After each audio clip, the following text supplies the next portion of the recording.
Welcome back to the show, everyone. Episode 18, coming off of a fun one on Friday.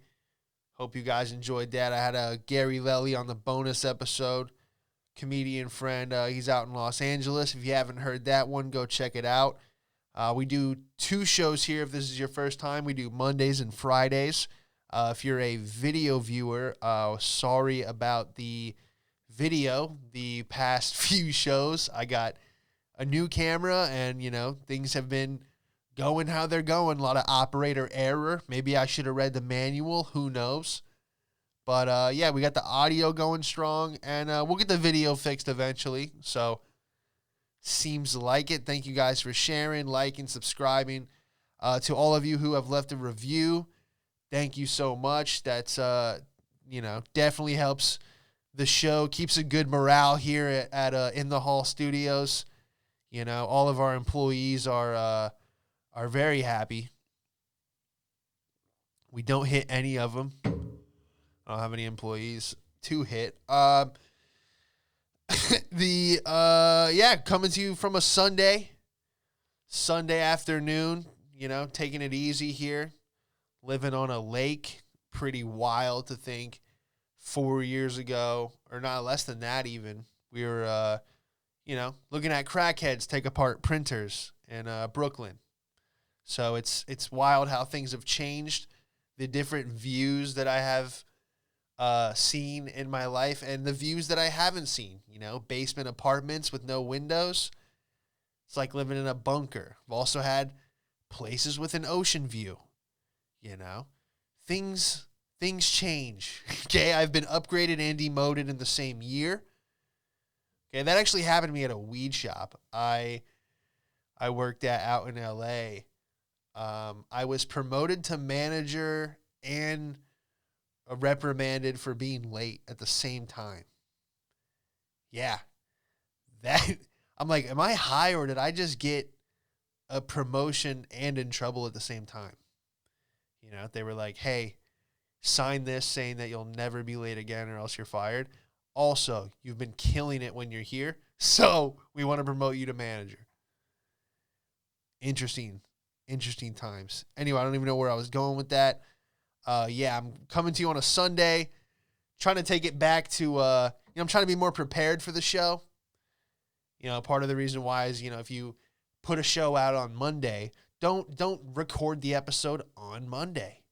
When I was doing the show in the extended stay, if you guys remember episode 1 and I think it was 4. Those were done in a hotel, borderline motel, I base the quality of a hotel by the level of domestic violence you can hear through the wall. So that one was, it gets, I don't know. It could be a motel. Anyway, yeah, it came a long way. Now we got a full studio. We got great state-of-the-art equipment. But we do not have a state-of-the-art producer, okay, which is myself. So it was funny. Gary was roasting me on the last episode because I texted him, hey, I said, I knew I was going to get shit for it. I was like, hey, I'll call you in 5. I'm getting the levels right because, you got to have the phone hooked up, the mic, the computer. Everything's got to be in unison, So, solid week. Shot a couple commercials for my buddy Chip Builder's company. It's a roofing company for all your roofing and plumbing needs. So, yeah, we're doing, I was a piece of hail, and I was I was landing on the roof, and I landed in a bouncy castle, so that'll be out soon. Pretty fun to shoot. And, I got on stage consecutive, 3 nights, back to back to back. That was fun. I've never seen anyone drop out of an open mic. It was Tuesday. Just trying to get back on stage, man, trying to work out the stuff. Didn't realize how much I would miss it. When I stopped doing stand-up for the last few months, I was like, wow, am I even funny anymore? What was I working towards? There's nothing, and I know a lot of other people felt the same way with their careers. A lot of people switched up, and had to adapt. And, Gary and I were talking about that too, just how to kind of navigate through the bullshit. And, man, just getting the confidence back, dude. I was up 3 times. The second night I went, I showed up late to the mic, and I went to go sign up, and the list was deep. I would have been like 14th or something. And the guy's like, "Yeah, I'll sign you up. Give me one sec." And he goes, and he says like, "Billy, you're on next." And the kid's like, "No, I don't want to go on." And he's like, "Are you sure you signed up?" He goes, "Yeah, I'm not feeling it." And he goes, "All right, Sean Madden's up next, everyone. Give it up for Sean Madden." And I'm like, "Oh shit." Put me right on the spot. And but it's good training, getting thrown to the wolves for 5 minutes. So yeah, that was cool. I looked at the kid and I was like, "You did this to me." That kind of broke the seal. But yeah, man, doing the stuff that I know that works, stuff that's battle tested. I've bombed through that, through a joke. It's been sharpened and fine tuned, all that good stuff. Just to hear the sound of laughter again while holding a microphone, gets that pep back in your step. And then I'm doing some. I threw out some newly written stuff, and that all went well. So feeling good, man. Coming at you on a Sunday here. Because I got tomorrow I'm going to my mom's. I'm going to bring Nancy. She's going to meet my mom for the first time. And my mom I love her, man, but she loves like MSNBC. She just can't get enough mainstream bullshit. And I understand people who are, kind of brainwashed by the mainstream media because it's just like, why would they put it out there if it's not going to be true? So, that can kind of like, the news was created by the CIA essentially, fake organizations pumping out propaganda. Anyway, so she's big into the mask thing, and she was telling me, "Oh, you got to come wear a mask." I'm like, just come to the car. I'm like, I'm not gonna come in and wear a mask. I'm like, we'll just pick you up, jump in the car, we'll go get something to eat, we'll have a nice lunch. I'll see you, you'll meet Nancy, we'll have fun.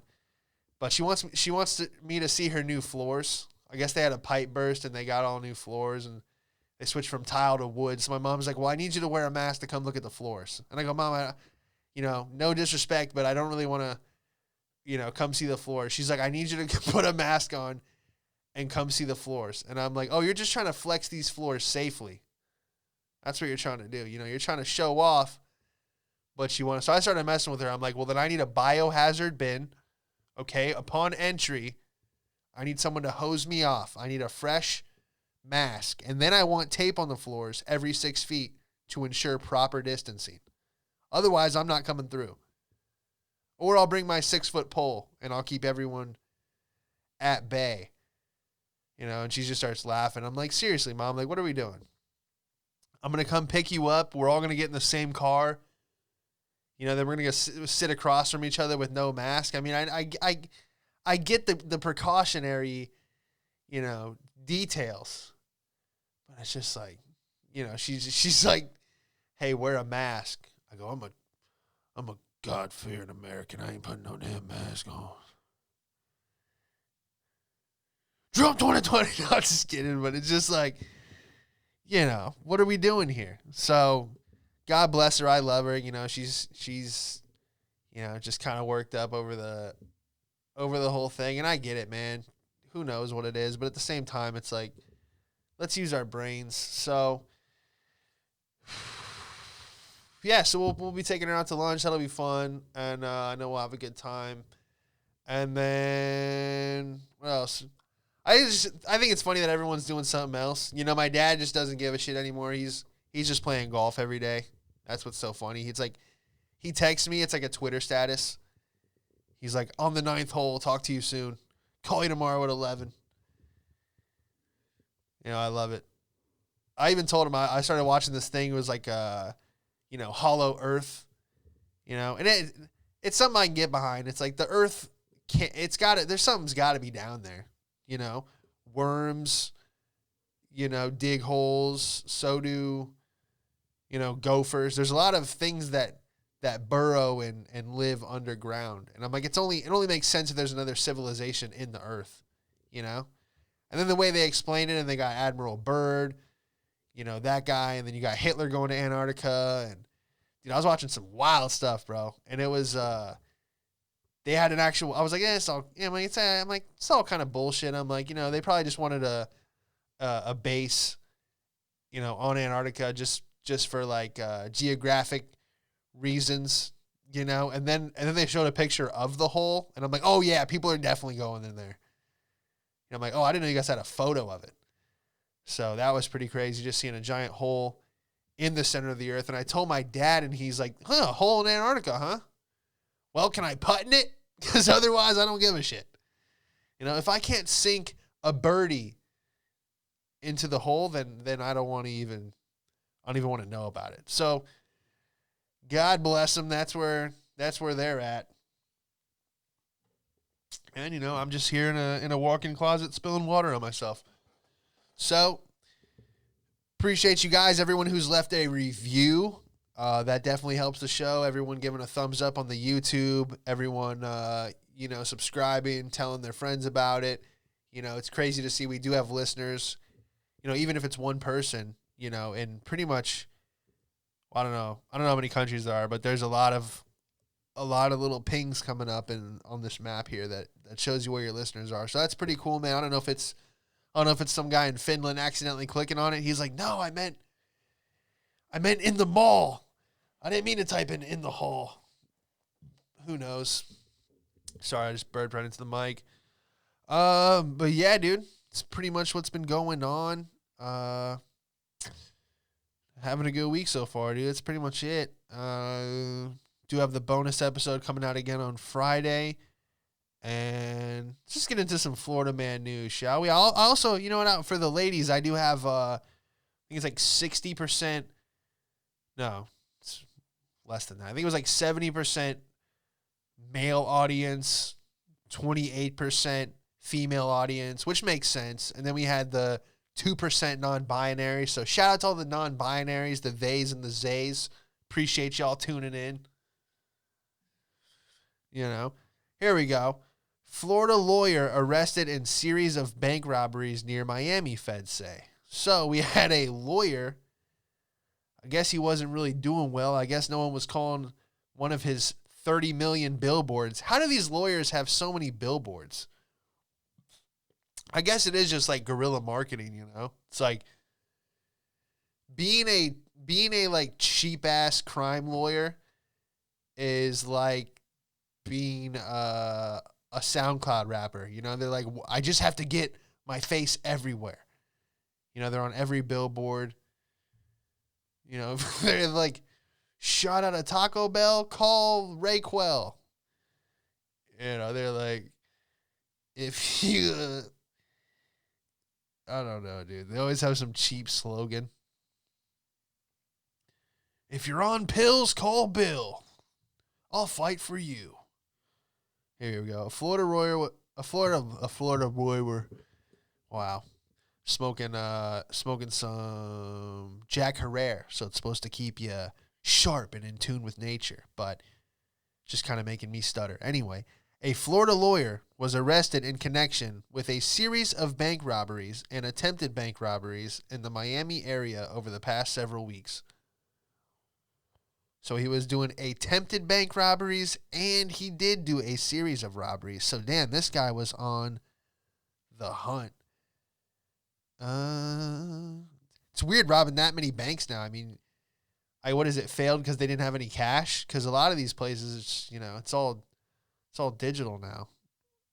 It's all fake anyway. This dude put Miami lawyer Aaron Patrick Honecker, 41, was charged with robbing a bank in Coral Gables on October 3rd, and another in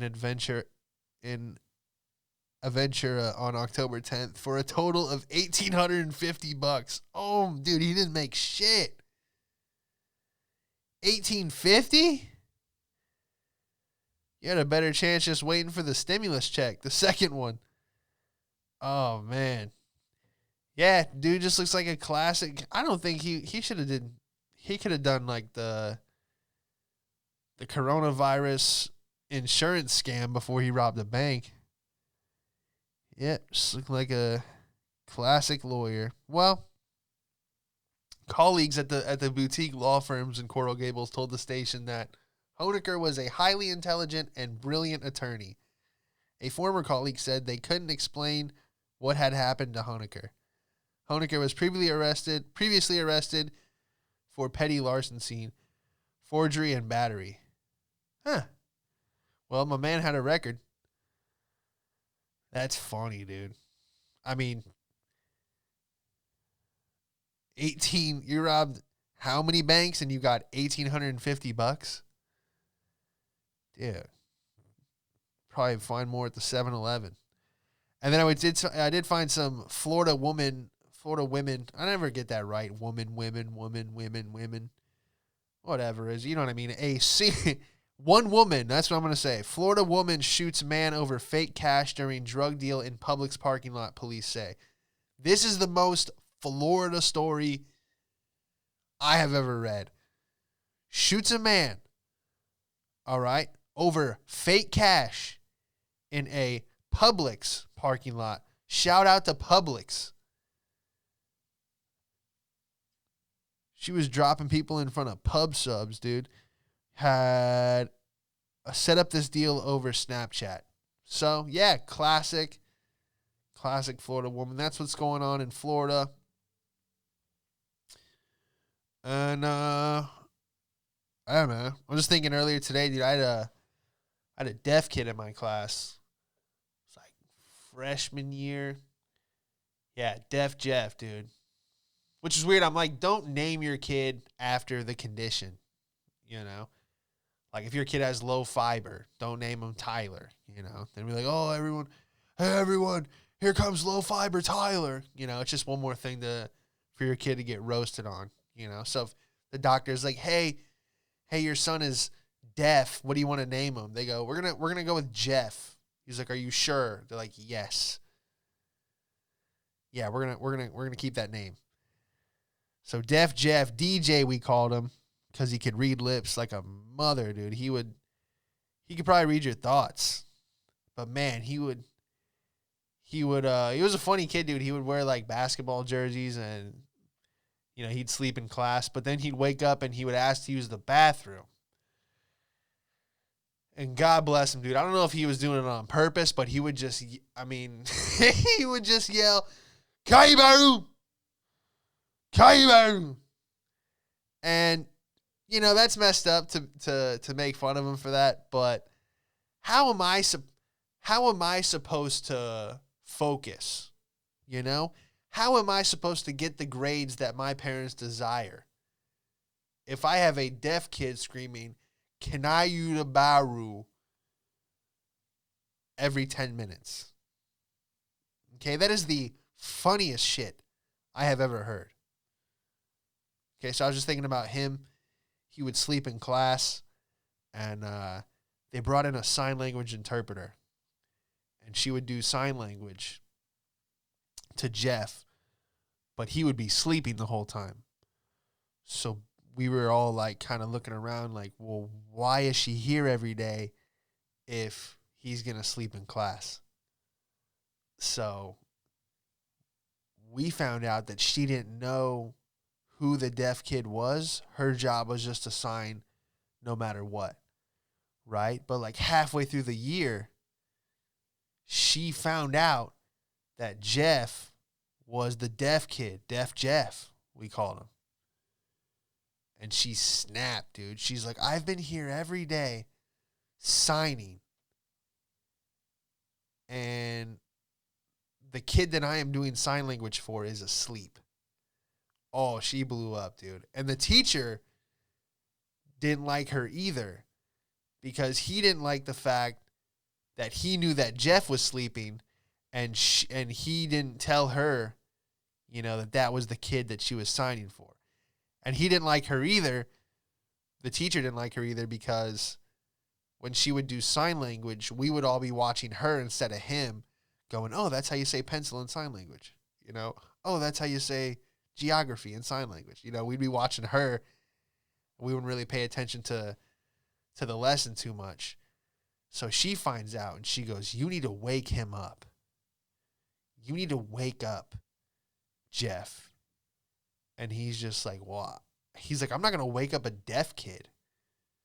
You know, I don't know if you guys know this, but waking up a deaf kid is 7 years of bad luck. All right, that's an omen.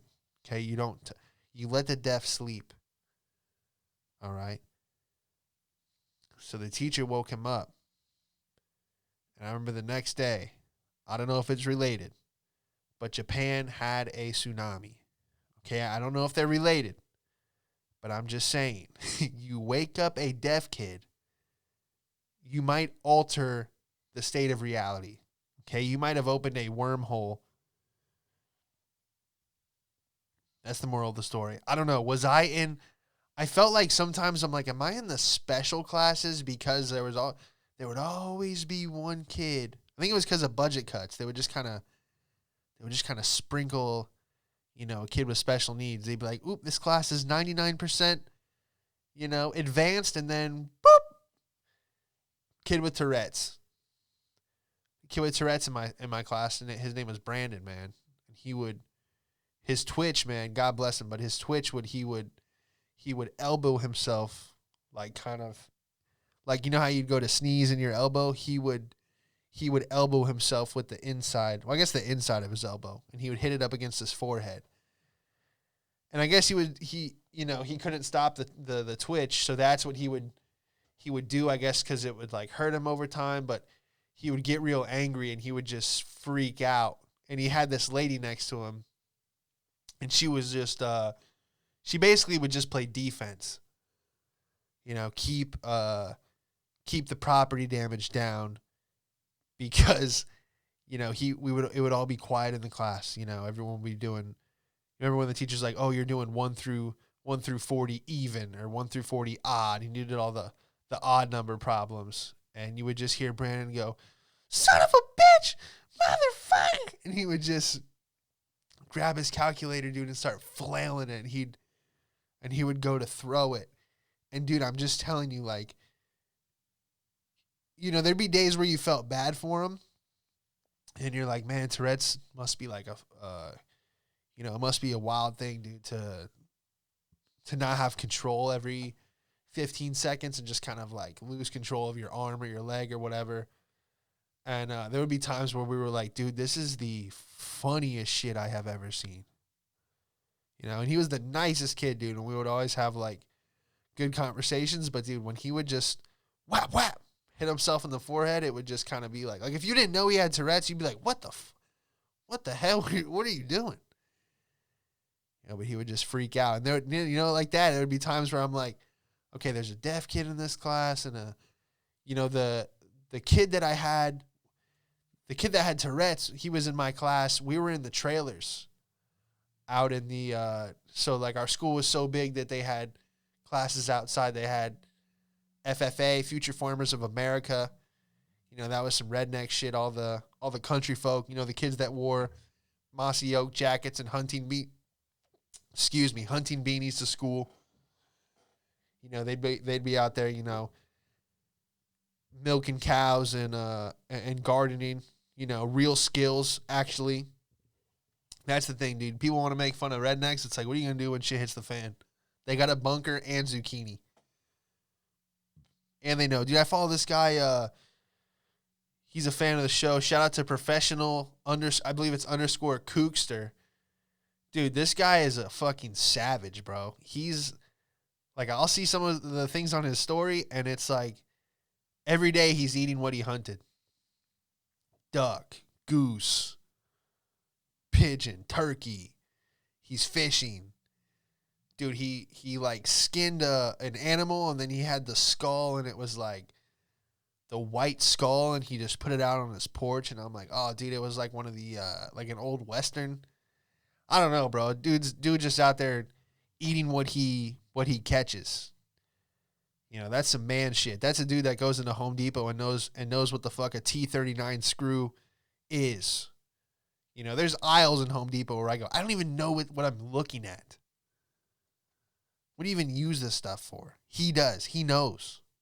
Okay? Hilarious. I follow this other guy. He just hits he's just like he just hits the bag every day. And he's got like a tennis racket and some clothes hanging in his basement. And it's just like a moment of zen, just watching this guy kind of sloppily hit a bag. And I'll just encourage him. I'll be like, sweet sidekick. I comment. I go, hell of a back spinning kick. He goes, which one? I go, the third one. He goes, hell yeah. You know, it's fun, dude.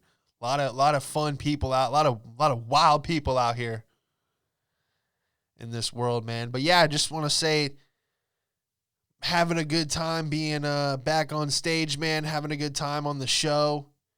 Just letting loose, dude. I feel I'm getting more and more comfortable. I was thinking about for this episode going back to the mic, the handheld mic, you know, just because it's like that same feel of being on stage. And, you know, I'm going to rock it with this hands-free one. And we'll just keep going, man. So appreciate you guys. Have a good rest of your Monday, man. Enjoy your week. And we'll see you back here on Friday.